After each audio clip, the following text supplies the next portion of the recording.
We are delighted to start off today's show with James Tian and Dan Napier of ikan International, who've generously supported AVIXA TV with some top-notch equipment for our broadcast this week. So James and Dan, thank you so much for joining us.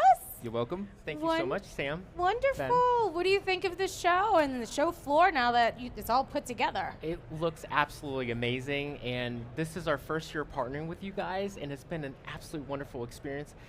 It's been a pleasure working with all of you guys, and I will say you guys are kind, genuine, and very passionate about what you do. Well, thank you so much. You're setting the bar pretty high for any other guests, I know. with the compliments. Like, we'll pay you afterwards. yeah, exactly. We can meet at the blackjack table. Yes, we'll afterwards. talk. Yes, I don't know how to play, so I need some help. So if you can give me some pointers, please.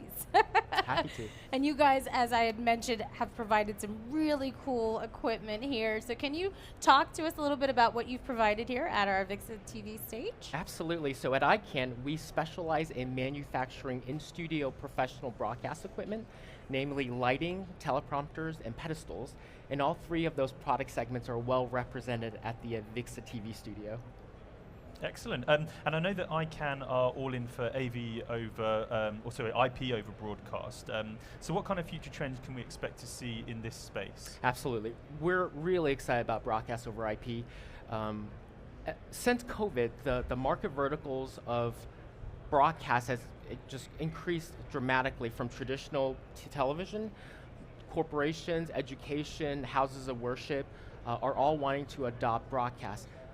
Broadcast over IP is going to make it easier, more affordable, and more streamlined for them to be able to not only install, but to be able to operate. And that's an important part, the operations side. It's overlooked, but it is critical to the success of all broadcast production.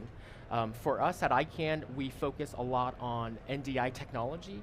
We're researching SMPTE 2110 and what that means for video over IP. And also unique to us is power over Ethernet solutions, namely in lighting, in monitoring, and teleprompters. And we're really excited to talk about those. And I suppose it's the sort of the simplicity as well is really important, as you said, because installing something, buying equipment, putting it into a space is one thing, but then, as we were speaking about yesterday, having the expertise to actually operate it is another thing. And if people have to invest tons of time and money in training people up to sort of like expert level to get there, it kind of adds cost. So simplicity is key as well. Absolutely, and a lot of corporations are looking at their traditional IT AV team to now operate broadcast. And to the extent that those team members are seeing the equipment operated with Cat6 cables and things that they're familiar with, I think it's going to bridge the gap. And plus, benefit of IP is the automation, the software that can just make things that much easier for these individuals to operate successfully. Absolutely. And so you had mentioned NDI, and I am still more of the novice in this industry. So first, can you tell us and our audience a little bit about what NDI is, and then how you're using it into your products and its benefits and why it's so important in our industry? Absolutely. Well, there are many more people that can speak much more intelligently about NDI than I can. What the goal is that it's replacing SDI linear baseband. And the beauty of NDI is that you have a centralized server, localized or cloud-based, where you can grab video feeds as well as push new feeds into this centralized server. And once all the devices are networked, you're able to easily switch video feeds between different outputs, receiving ends, mediums, and such. So it simplifies the entire process, and it really is the way of the future. In addition to that, it also has the great advantage where you can utilize a customer's existing network in some cases. Now, generally speaking, you may want to separate the traffic, but we have worked with a lot of customers who have a corporate network and want the NDI sources to run over that network so they can utilize them at their desks. There are a lot of tools that you can put on to just regular PCs that allow you to interrogate the NDI stream and share content in a corporate environment.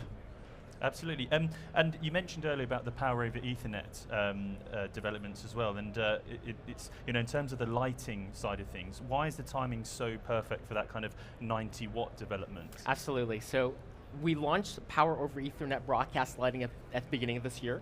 We're getting a lot of adoption. The beauty of power over Ethernet lighting is that it allows a single Cat6 cable to simultaneously power the light and control the light. It simplifies the installation process, and really, the more critical thing is the installation itself.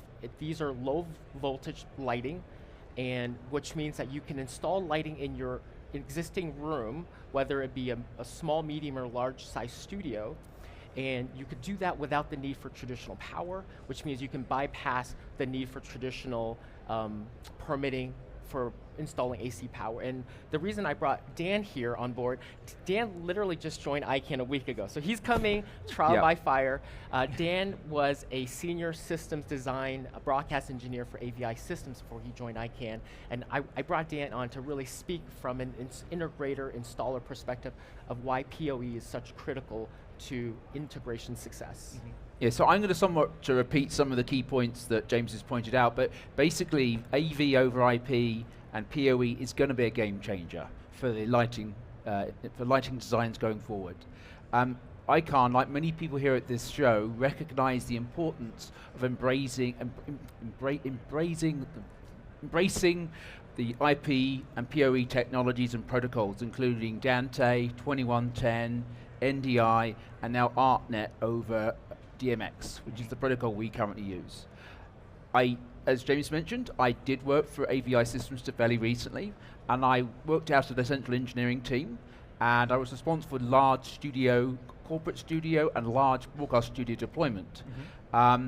Believe it or not, delays that happen in projects generally are largely controlled at the early project planning stages, typically in permits. Sometimes permits can take 3, 6, 12 months to go through.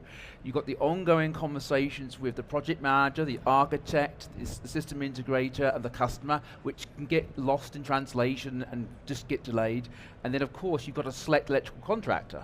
And with our post-COVID, it's harder to find them, they're expensive, and the small electrical jobs are often not jobs they want to do because they're just not worth their while. When you do find them, you've then got the situation where you've got to, you have to wait. So going to the system integrator is clearly a clear advantage. They can do low voltage installation. They have the ability to take that work on as part of their scope, recognize the revenue, which previously they wouldn't have recognized. That allows them to have a bit of additional cash flow that they could use in situations where they've got overruns in other areas. They've got $0 change orders that they would normally have to write off, so it's a bit more cash flow. But the bigger benefit is it allows them to close projects sooner because you haven't got that delay in the pre-project stage. Closing projects early, number one, keeps the customer happy because sometimes they can go on for a year and the customers get really upset, as you can imagine. But also the company can't recognize the revenue internally. So, and that has a knock-on effect of all the other projects behind them. Bigger benefits as a whole with going down this route would be you can make massive savings to the client. Putting traditional electrical infrastructure in, like circuits, armored cable, conduit, it's expensive.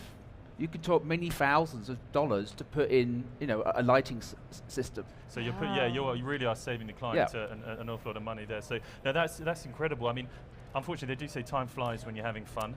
We've come to the end of our segment, unfortunately. What's the best way for people to get in touch with you while they're at the show, if they want to sort of carry on this conversation with you? Absolutely. Well, we will be here at the AVIXA booth. Our lights are also well represented at the AVI Systems booth, at the Unilumin booth, as well as at the Netgear booth. Perfect. So thank you so much. Wonderful. And you can always find us at icancorp.com. Fantastic. Thank you so much indeed, both of you, for joining us. Thank you, Sam. Good Thank you, luck Ben. with your career at ICANN. You've survived the first couple of months. I hope it's a long and lustrous career for you.